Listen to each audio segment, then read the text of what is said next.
YouTube ads placement targeting for 2022. Okay, so the most efficient way of targeting somebody, or the most likely way of finding someone that's going to convert for your funnel, is through placement targeting.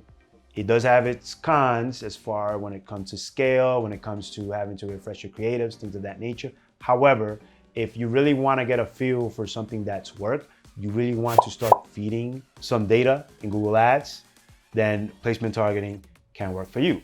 The first thing is, after you've done your research, right? So you already know, okay, who am I competing against? So you want to find out your competitors in dog training, right? And you want to write down what they are. If they have a specific name for those courses, you also want to write that down. And you just start typing in Google and see what pops up. Now, sometimes you're gonna see something, let's just say dog training course 1, right? You're gonna see a lot of dog training course 1 reviews, things of that nature.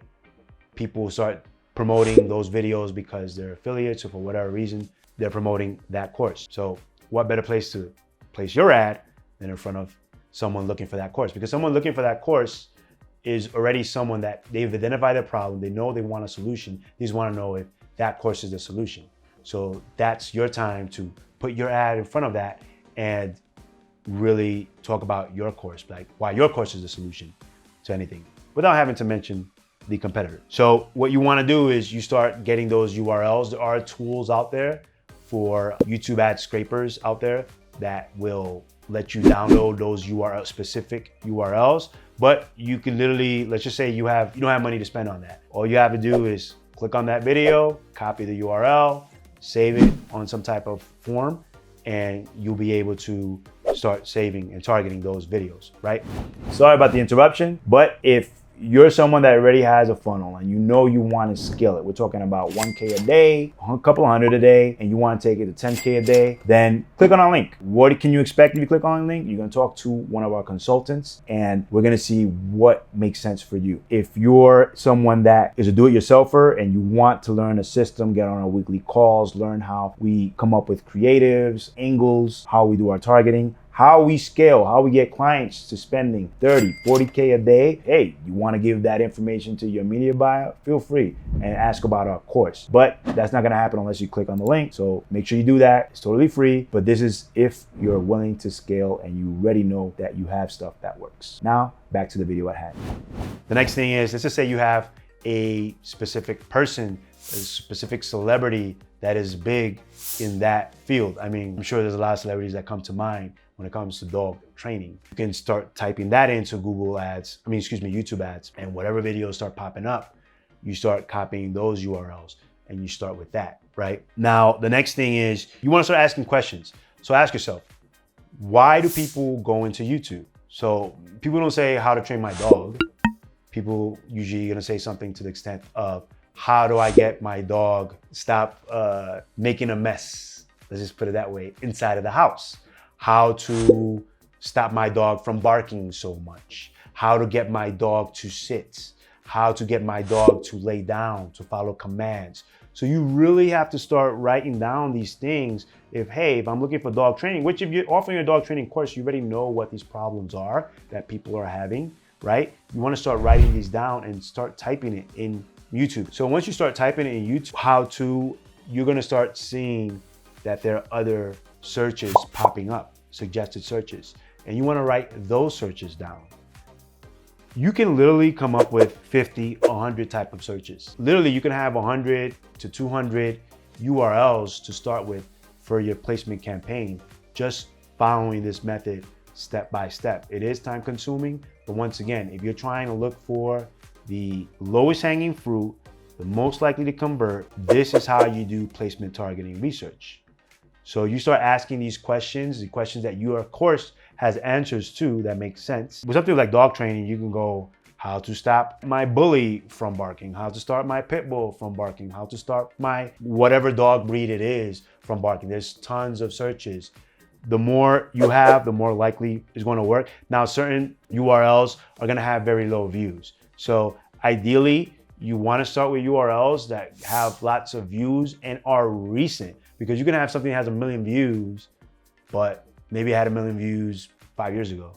and recently it hasn't had any views. Unfortunately, while there are tools out there you can use to see the recency, like vidIQ, things of that nature, for the most part, you just put them all in there and the campaign will tell you what's working as far as placement targeting, right? Now, let's just say you have a channel, someone that's doing dog training that really updates content all the time, then you can grab their channel URL. If you see a lot of their videos are working, you can now target the channel URL and you'll show up on all of their videos. The con to that is there's only gonna be so much of those people, but it just makes sense. Like, honestly, I've seen more performance on the placement URL for a specific video. But let's just say you have someone like a celebrity, right? And yes, they do talk about dog training, but they talk about other things. They talk about cat training, they talk about bird training, they talk about other animals. That's not gonna be as specific as someone that only talks about dog training or specific videos that only talk about dog training, right? You wanna play with that because that's gonna be a difference between scale and conversion rates. But the rule of thumb is start with the searches that make the most sense. They're very specific, of which your course has a solution to. Write down each URL. And then if you keep seeing that URL is creating conversions, whether it's leads or sales for your course, then you may want to add the channel. And that you start seeing on a separate campaign, you should start adding the channel. You start seeing if it starts spending, and if it's spending, is it profitable? Is it not profitable? Things of that nature. Now, an extra tip is, let's just say I know a certain channel is working or a certain phrase. Let's just say I said, how to stop my dog from barking, right? And I see those type of placements are working. What I like to do is I like to go into keyword targeting and see what happens. Because with keyword targeting, while it will stick to more or less, it will find other channels or other placements that you may have not thought of or maybe did not pop up, right? And if you see that other placements start popping up a lot and that starts converting, that's something that you can now build a new campaign based on those placements, which to see those placements, you'll have to go to content, placements, where ads showed. And if you see your conversions firing on other placements that you have not thought of, maybe there's something from another e-com store or something, or an influencer you did not even think about, or that is for whatever reason converting. So you can start a campaign based on those placements. And now you can reverse engineer that. So let's just say it's another e-com store. It's like, okay, what store sells the best puppy toys? What store sells the best German Shepherd toys? So on and so forth. And before you know it, you have a long list of placements. It's very intensive. You can have just placement targeting and that can work. And I'm not saying that it cannot scale. In most cases, it does not scale very well. Something like dog training, which there's a lot of dog enthusiasts out there. It's probably one of those few niches where it has a possibility to scale to a certain point.